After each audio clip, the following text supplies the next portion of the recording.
Tetris is possibly one of the most successful puzzle games of all time. It's internationally known for being a simple game that's easy to pick up but hard to master. But what about those who have mastered it?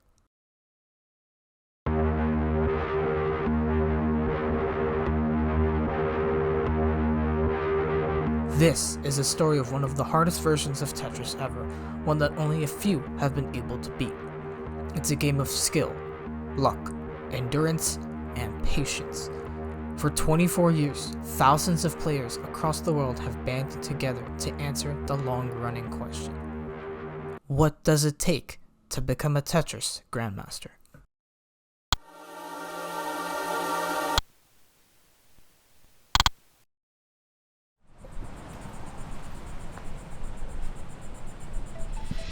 Jaleco had recently released a new Tetris game known as Tetris Plus to overwhelming success. The new game was the talk of the town, especially among avid gamers. One of these people was game developer Ichiro Mihara. Mihara was a former Capcom employee, having left to become the current vice president of Eureka. He got introduced to Tetris through the Sega version of the game, released 8 years prior, which blew up and was still popular even then. He was a hardcore Tetris player. One day, Mihara was scrolling through TV and found himself watching a variety show called Gotsu Akanji, a Japanese variety show that had aired on Fuji TV. The show would occasionally have contestants play video games, and one of them happened to be a game of Tetris. Enamored by this, Mihara decided that he wanted to make his own competitive Tetris game and pitch it to Downtown, the comedy duo behind the show. Downtown, unfortunately, rejected the game, saying that his Tetris idea was too complicated for them and would take away from the simplicity of the game. Eventually, the show just stopped airing, leaving the idea of a versus Tetris game to be left on the shelves. The game ended up releasing in 1998 for the arcades in Japan only. At face value, it was just like Sega's Tetris, but with a new funky coat of paint and slight revisions to the mechanics. But it's more than just that. Instead of tracking progress throughout lines cleared, it uses a ranking system going from 9 to 1, S1 to S9, then the coveted Grandmaster rank.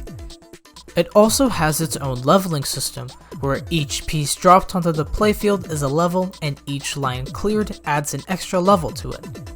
It was an interesting spin on the classic game we all know and love. But what reeled a lot of people in was the difficulty. The game was the first to implement 20G gravity, aka when the piece drops all the way down to the playfield instantly. It kicks in at level 500 and stays that way until the very end. So when playing by yourself, it's one hell of a time. But when playing against a friend is where the game gets chaotic, and it shows its true roots from Gotsu Akanji. In most Tetris games with the versus mode, players would clear lines to send garbage over to their opponents, and the first person to reach the top of the board, or top out, would lose. TGM had this, but it also had items that you could send to other players to trip them up. Some of these can help you as well. It's one of the many things that made the game stand out and successful.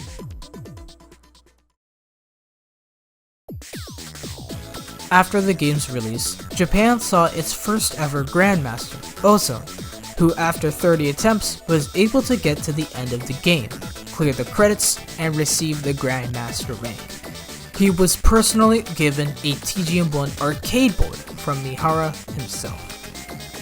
So what's next for TGM? A sequel, of course. 2 years later, we got Tetris The Absolute, The Grandmaster 2. I know, the title's a little confusing, but trust me, things are gonna get way more confusing later on, so, bear with me. TGM2 essentially expanded upon the first game, adding a new normal mode that only went up to 300 and added items that could benefit you. On the flip side, it upped the ante when it came to getting the Grandmaster rank, because at the very end of Master Mode, when you reach the credits, the pieces become invisible. The only thing you can rely on is where the piece itself is going. This would be a huge hurdle for many people trying to get the GM rank. However, there were a few improvements. One of them was the ability to make the piece drop instantly instead of slowly maneuvering it down, with a short time to wiggle if the piece needed. This was known as the Sonic drop, and would make an appearance in later games. Once again, expectations soared through the roof for Eureka, so much that they made a free expansion called Tetris The Absolute The Grandmaster 2 Plus, aka TAP. The expansion added 3 new modes, TA Death, TGM Plus, and Doubles, which actually isn't new, but is just hidden. TGM Plus is essentially the main game, but this time it has occasional rising garbage. No grades or anything, just survive to the end. Doubles is where 2 players share one board with the goal to get to level 300. TA Death is where 20G kicks in immediately, making the game hard to maneuver. Over time, the game gets harder by lowering the lock delay, or the time it takes for the piece to drop, making this the most difficult mode of Tetris so far. The only 2 grades in this mode are M and GM.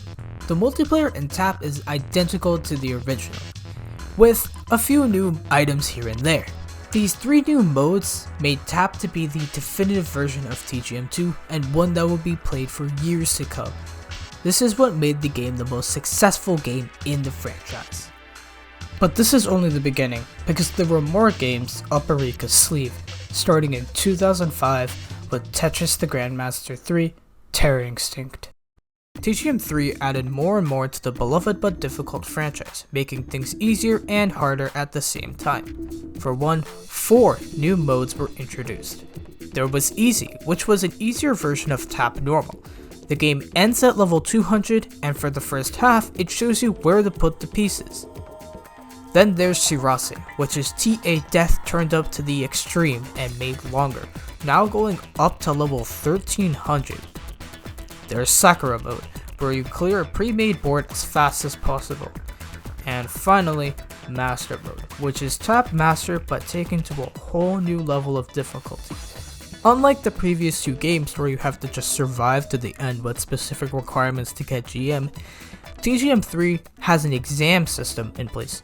You start at 9 and then work your way up from 8 to 1, S1 to S9, M1 to M9, Master, Master K, V, O, M, and then Grandmaster. You go up ranks with promotional exams which trigger depending on your previous games. You can also get the emotional exam, which also trigger depending on your previous game. There's also 2 different rule sets that you can choose from. These rule sets determine how the pieces rotate and interact with each other. Classic Rule retains the rotation system from the previous games, while World Rule uses a rotation system known as Super Rotation System that is used in every modern version of Tetris. Finally, there's a few quality of life improvements such as being able to hold a piece and save it for later, as well as an extra 2 preview pieces, now letting you see 3 pieces ahead. TGM3 ended up being super successful not only inside of Japan, but garnered attention outside the country as well due to a video that would surface in 2007. It went under many different names, such as Tetris God or Amazing Tetris Skills by a Japanese guy, but one thing was clear: this guy had mastered the game.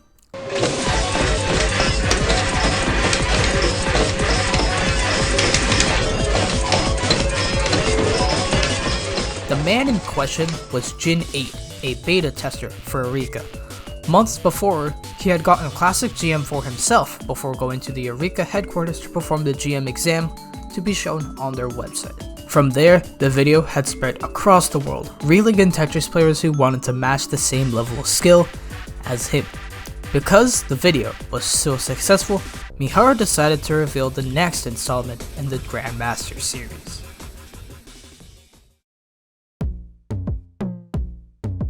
August of 2009, Mihara announced that a prototype of a new TGM game would be shown at the Amusement Show Expo in Japan the month after.